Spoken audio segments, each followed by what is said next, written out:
Welcome to Breaking Silence, a safe and brave space where we have real conversations about race in America. I am super excited about this episode and this conversation because this, for me, us chatting about the definition of racism all started from me being really offended at one of my Black friends challenging me and my definition of racism. I remember it super clearly. It was via WhatsApp. We were on text.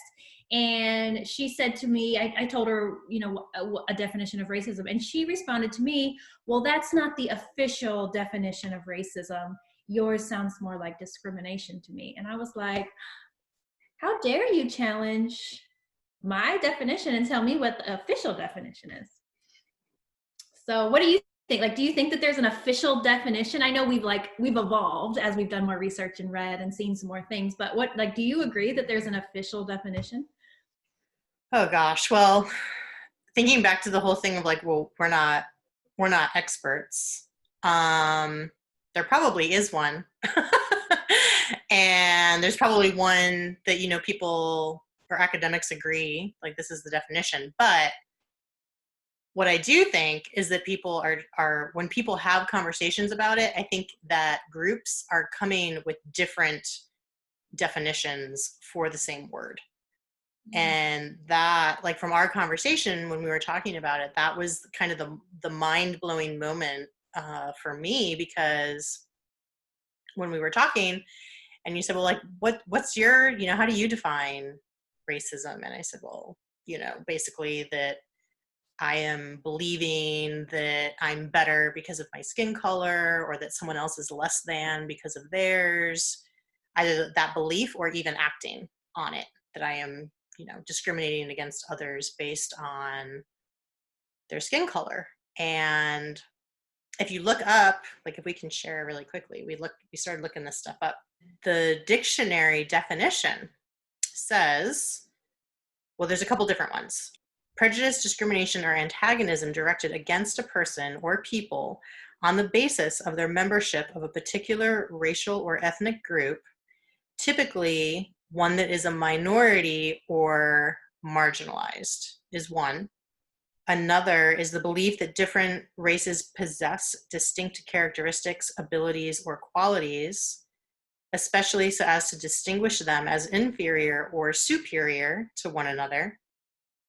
And then Wikipedia says it is the belief that groups of humans possess different behavioral traits corresponding to physical appearance and can be divided based on the superiority of one race over another. And I think most of the white people that I know, this is what they go by, is their definition. But what we learned through our research and our conversations and digging deeper is that there's really this whole other definition that's talking about the systemic component of racism. So I don't know if you want to jump into that a little bit.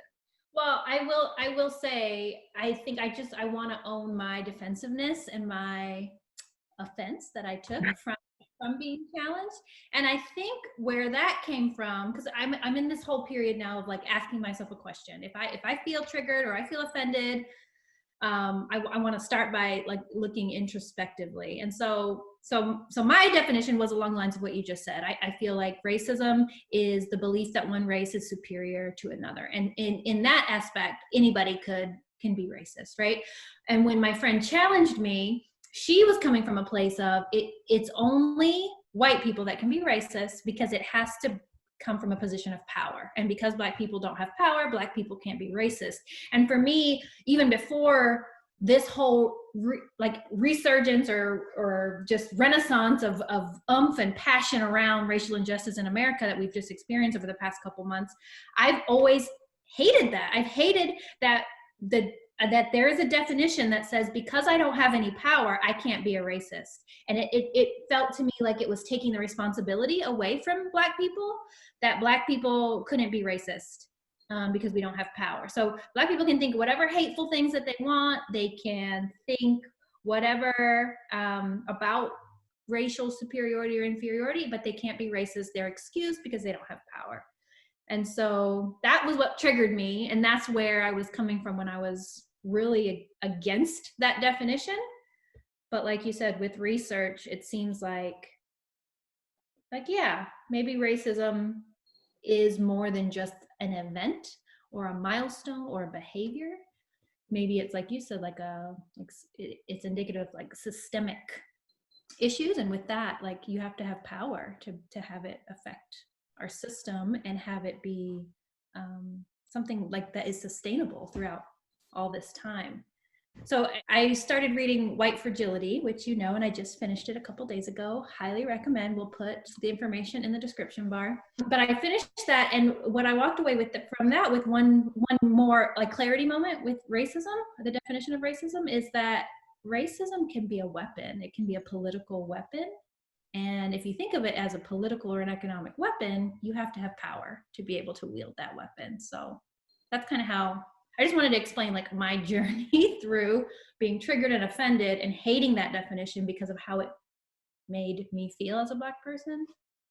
Well, and let me ask this. So then, you know, given having read that book and the shift in perspective, how would you then, because I have not had the opportunity to read that book yet. I have it on I've purchased it, but it is back-ordered. So I am anxiously waiting for it to arrive. I could not get it on my Kindle. I was sad.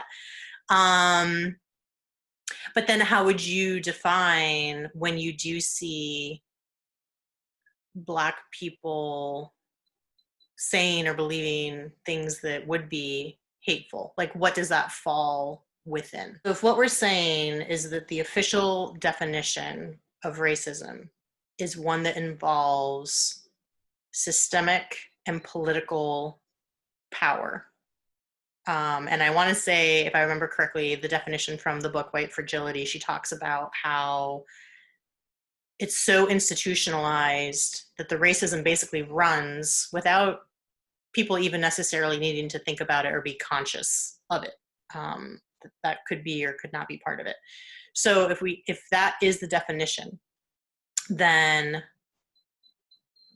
when a white person is thinking, or it really could be any race, right? When a white person, an Asian person, whatever, a Hispanic person, a Black person is thinking derogatory thoughts, hateful thoughts, or acting in a way that treats another individual as inferior because of their race or skin color, what would that be called?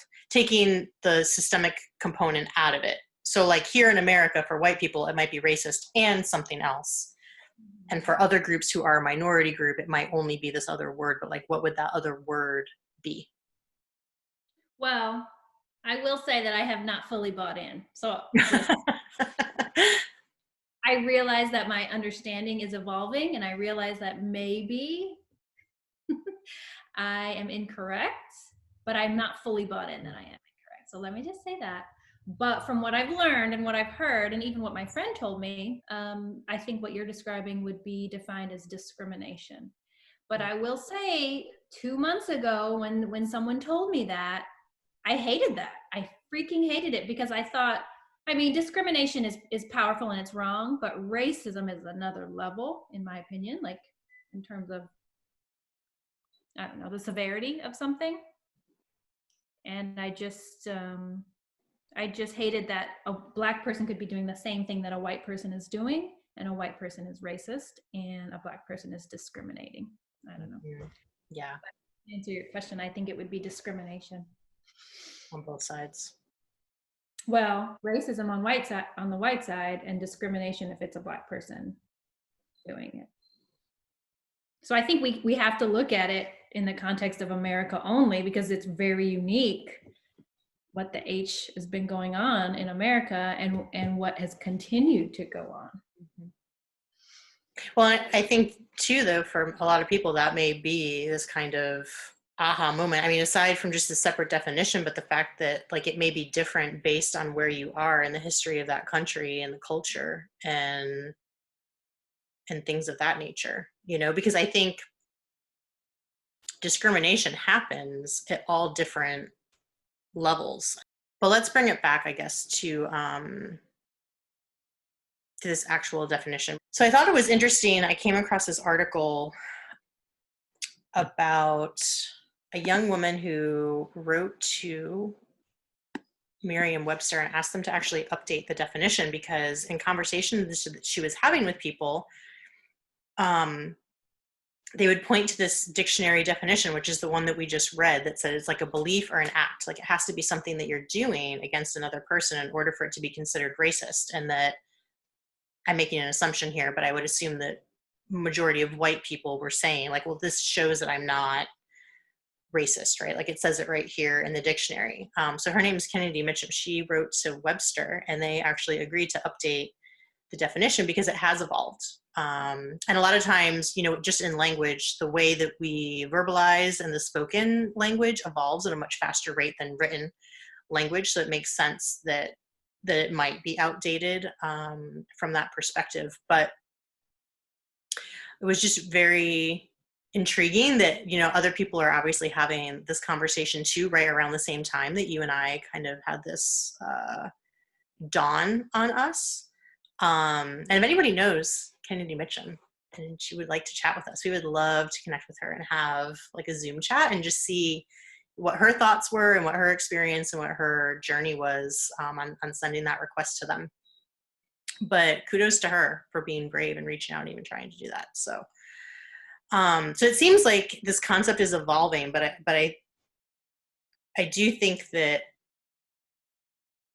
I have seen conversations that get stuck and maybe polarized around this because Black people may be saying like, oh, well, all white people are racist. And all white people are like, well, no, like I'm not a racist. Like I've never done anything mean to a Black person. Like I think that all people should be equal. I go out of my way, you know, to participate in diversity and inclusion programs, or I donate to charities that support underfunded you know, communities or support education or whatever it may be, like whatever it is that they're doing.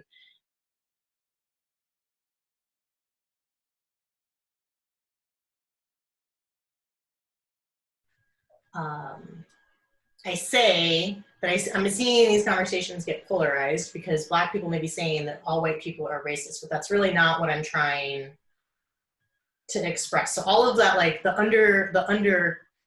context behind that is that if we're saying that we're using the definition of racism from the book White Fragility, which is identifying it as the system that we all participate in, then by default, if you are a white person living in America, you are racist, right? Because you are participating in this system.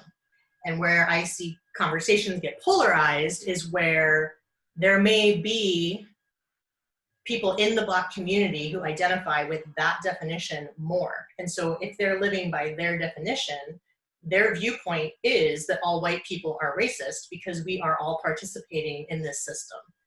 And so they're saying like, oh, well, that's because you're racist. And then white people are going by this Webster Dictionary version that's saying, no, it's an act or it's a belief, and therefore I am not because of this. And like we're feeling triggered because we think it's an affront against our, you know, our character, our morality, or whatever. And it's because we're just talking about two different definitions. But I completely do not end up articulating all of that. It just comes out, you know, that Black people are saying white people are all racist. And that's not what I believe. Like, I don't think that all Black people are saying that. So I appreciate that Aziza called that out. And when I went back and I listened to it, I was like, aha, there it is. I just want to be clear because I realized that I read the book and I was communicating to you what I understood. And I wasn't trying to say that Robin DiAngelo, the author, was saying that that was a definition of racism. I actually don't even remember anywhere in the book where she actually like gave a definition. So I think we should call it more of an idea. Like it was the idea that if you subscribe to the idea that we're all part of a systemic a system in which racism thrives, then that's the issue, and it's not necessarily a definition. The point that I was trying to make is that whether it's a concept, a definition, a theory, whatever it may be, it seems as though, sorry, my dog is super loud. It seems as though this concept may be more widely known in the Black community than it may be in the white community, and that is part of the contributing issue when someone saying like, oh, that's racist, and a white person saying, no, I'm not, or no, what I just did isn't, and it's because we're using two different perspectives of the same word, and people, like, the lines of communication are crisscrossed. Because I know you and I had talked about, does her explanation of it really say that all white people even are racist? And I was saying, like, I think it does by default. What she's saying is that it's the system, and it's what we all operate in. Then unless we are actively anti-racist, if you're a white person in America, you're participating. So by default, you are racist, is how I took it. But I think you were saying like you did not agree. Yeah, I just want to be clear that I don't think that Black people are running around saying, or even thinking, all white people are racist. I don't think that's happening either.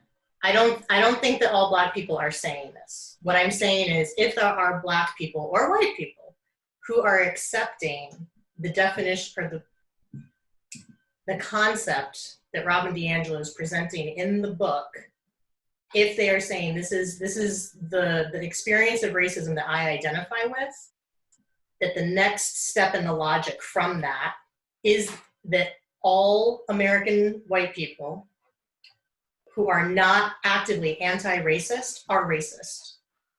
Okay. Not that all Black people are saying that.